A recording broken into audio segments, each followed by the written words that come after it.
day and many thanks for joining us on BizTech on Ghanaweb TV. As usual on BizTech, we serve you some stories that made headlines in the week and an interview a member of the business desk had with an expert. Before we continue with the show, a moment of silence for our former commercial manager, Ekow Blankson. Today's interview focuses on Nimde3 mobile application, which is targeting 1 million people with IT background. The app also provides both basic and intermediate skills for all by using both local and international languages. My colleague, Mawuli Ahorlumegah, has the full report.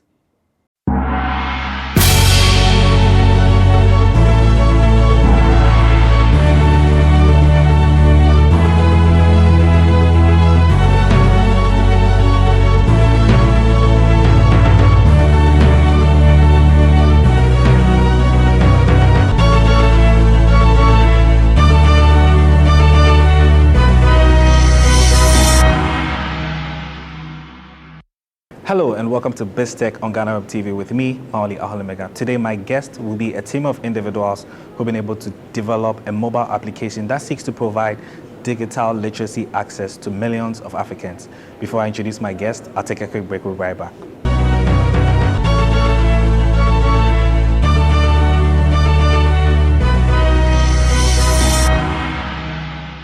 Welcome off on our break on BizTech. I have here with me Francisca Boateng, and she's the Executive Director for SLAMM Foundation. Madam, welcome to BizTech. How are you? I'm fine, thank you. Yeah. So you've launched an app which is called the Nimde3 app.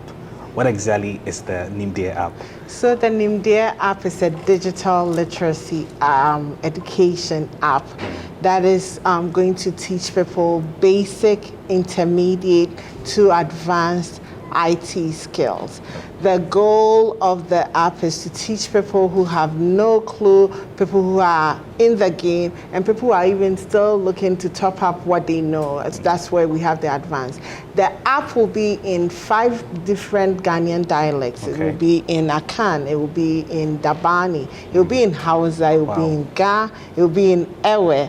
Then we have English, French, Spanish, then 2 Nigerian dialects as well, Yoruba and Igbo. That's a lot of languages. Yes. Yeah. What's the idea behind adding all these languages, especially the Nigerian, the Yoruba, and the Igbo languages? So I have a Nigerian side to me. My very, very good friend is Nigerian, and she's been to Ghana with me several times. She's worked on a lot of programs with me, and I've been to Nigeria as well, so I thought I would honor her by adding 2. And then 2 is not just specific to Nigeria. Our goal is to even extend it to West Africa, to the whole of Africa. Okay. Yes. Yeah, so just back to the app, what went into the idea for you guys to develop this thing, and how long did it take for you guys to come up with the mobile app? Okay, so you said, as you said, I'm part of SLAMM Foundation. I'm the executive director. Okay. SLAMM Foundation is the corporate social responsibility of SLAMM Technologies, an IT firm that has a goal of teaching people IT skills, supporting, especially in the cybersecurity area. So SLAMM Foundation was founded to help the underprivileged, people that cannot normally take a normal class, just to extend that training to them.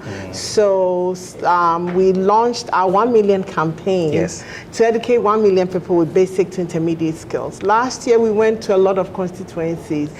Going from one place to the other is quite challenging, taking your computers, taking your team. So my husband 3 years ago came up with the idea of getting the same training on an app in different dialects, so that instead of us going to most of the places, the app can do the job for us. It provides easier. Yes. So what you guys seek to do is to provide easy, accessible literacy access. Yes. Okay, and how's that going so far? I'm sure it's been in operation for some time. How is it looking like? How are the numbers looking like so far? Oh, right now, though, we hadn't opened it to the public. So today is when we are actually opening. So for the past, yet to see. So like you said, 2 years ago, we almost launched with an Indian company. So this is a new interface. This is a new developer behind the app. We've been testing it with friends, family, different people. But this is the first time it's being given to the public. All right. So I've been enjoying this conversation. I'll take a quick break. break. We'll be right back. Yeah. I was speaking with Madame Francisca Boateng, and she's the Executive Director for SLAMM Foundation. We've been talking about the Nimde3 app, which has been launched to provide digital literacy access to millions of Africans and also Ghanaians as well. Don't go anywhere. We'll be right back.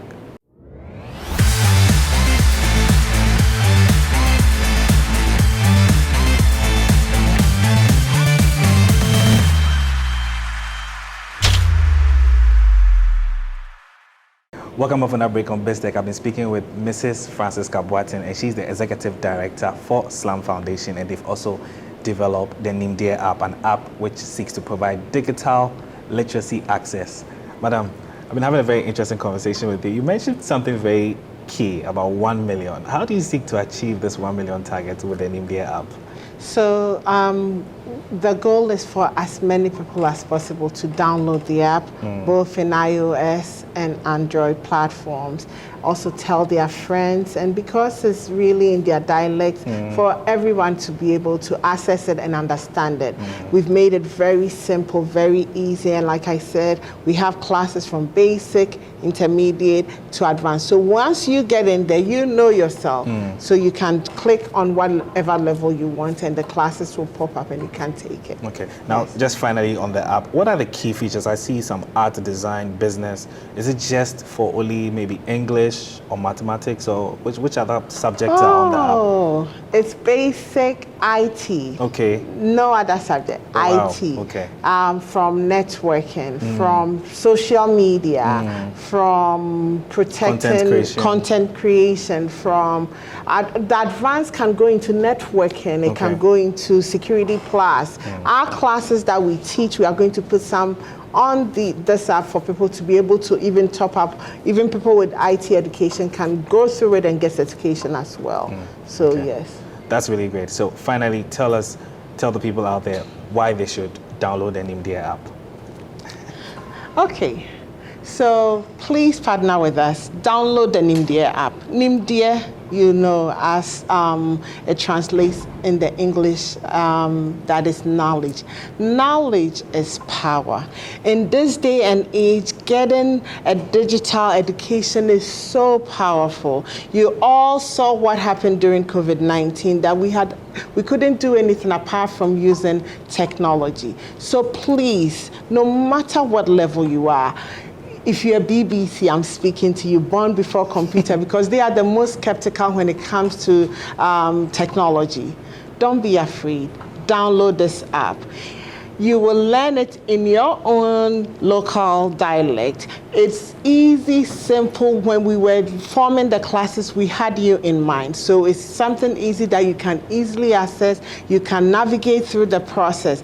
If you are a frustrated SHS graduate home looking for something else to do, don't just waste your time. Download this app, learn some skills, teach somebody else, invite somebody else to learn with you and take it to the next level. If you are a professional, you have all the IT stuff down, but every now and then you go on YouTube to search something. Instead of going to YouTube, go on Nimde3 app, get some knowledge in your own dialect. Thank you so much. I was speaking with Mrs. Francisca Boateng, and she's the Executive Director for SLAMM Foundation. We've been talking about the Nimde3 app, which was newly launched to provide digital literacy access to millions of people. She's been my guest on this week's edition of BizTech. My name is Mawuli Ahorlumegah. Many thanks for watching.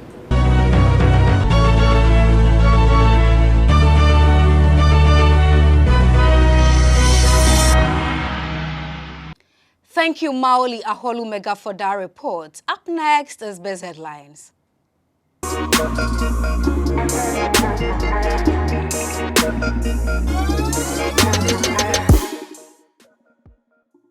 To our very first story, the Monetary Policy Committee of the Bank of Ghana has hiked the monetary policy rate to 24.5%. The move, according to the central bank, is expected to stem inflation, which has been soaring in recent months due to the depreciation of the cedi, upward adjustments in tariff, and Ghana awaiting to access an IMF-supported program on the fiscal situation. While expenditures have been broadly on target, revenue performance has been below expectations, complicating fiscal policy implementation. Financing the budget so far has been predominantly done by the banking sector, with the central bank absorbing a larger share. Persistent uncovered auctions and portfolio reversals by non-resident investors continue to pose risk to the financing of the budget, resulting in the monetization of the budget deficit by the central bank. Dr. Addison, however, added that the outlook for the Ghana cedi has improved, aided by the recent disbursement of a $750 million loan facility from Afrexim Bank. He also attributed the signing of the $1.13 billion cocoa board syndicated loan and the agreement with gold and oil firms to purchase repatriated foreign exchange earnings estimated at $83.9 million thus far will help stabilize the exchange rate.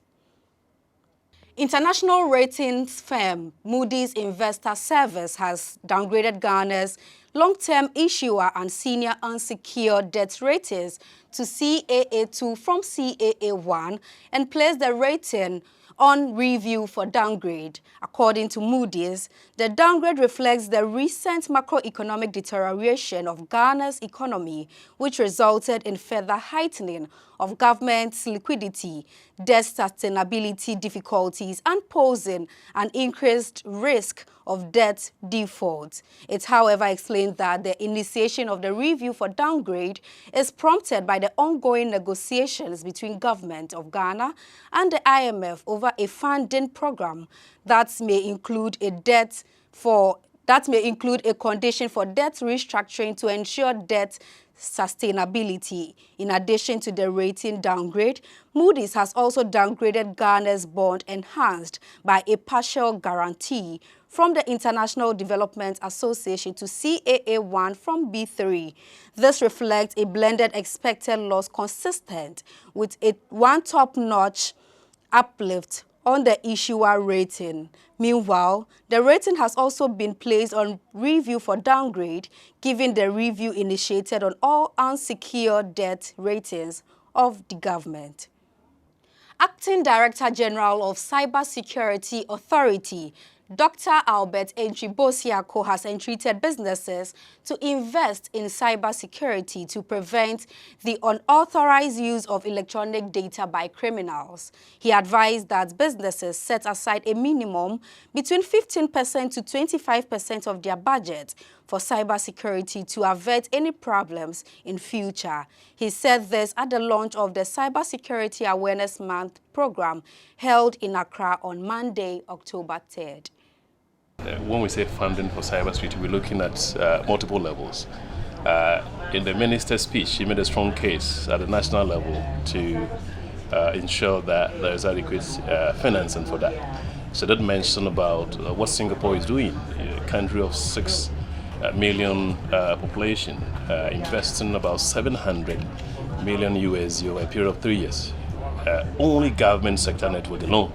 That is impressive. UK is doing so. Smaller countries, our neighbors, Sierra Leone setting up a fund, Togo setting up a fund. That is the perspective, the forward-thinking approach of looking at dealing with the issue.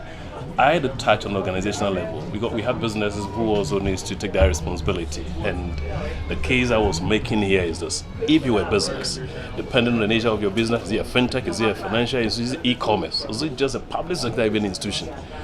Once you begin to think of adopting an ICT investment, digitalization, or any digital project you need to undertake, between 15% to 25% should be dedicated to cybersecurity. So if you are investing in 1 million USD, then the expectation is you can calculate the amount of money at a minimum level, 250,000 of that figure should go into cybersecurity investment. That's the starting point. Of course, it depends. If you are a financial institution and you are doing online banking, it means you need to increase it possibly to about half of the total investment that you are making in that area. So I think it's a call for us to look at that area.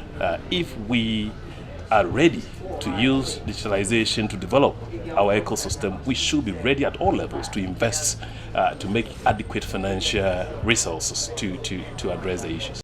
Deputy Minister for Energy, Andrew Ejapamesa, has said the National Energy Transition Plan will be completed and adored by the end of October this year. According to him, the plan will serve as a roadmap toward Ghana's journey toward achieving net zero carbon emissions.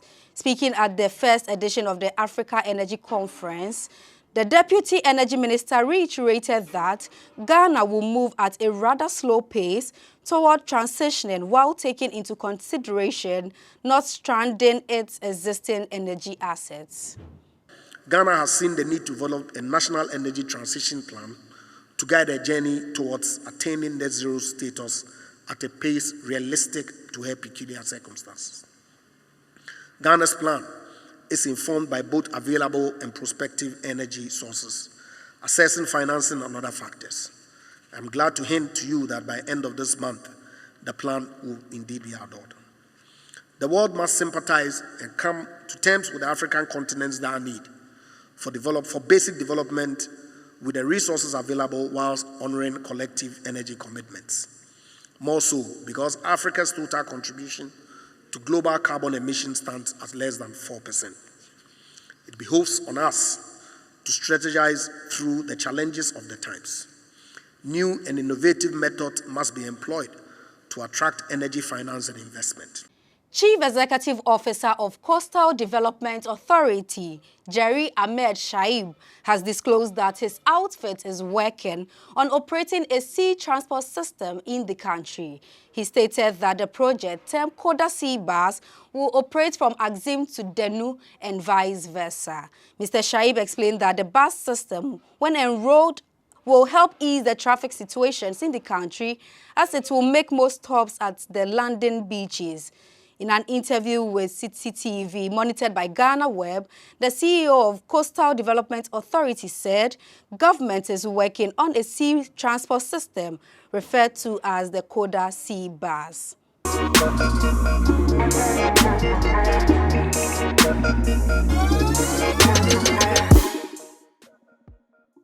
That's all for today. Thank you very much for joining us on today's edition of BizTech on Ghanaweb TV. I am Ernestina Sewa Asante. But before we go, do log on to www.ghanaweb.com for more stories. Do well to follow us on all social media platforms on Facebook, Instagram, and Twitter at the Ghanaweb. On YouTube, Ghanaweb TV. Remember, BizTech airs every Friday on the same platform. Do have a lovely week.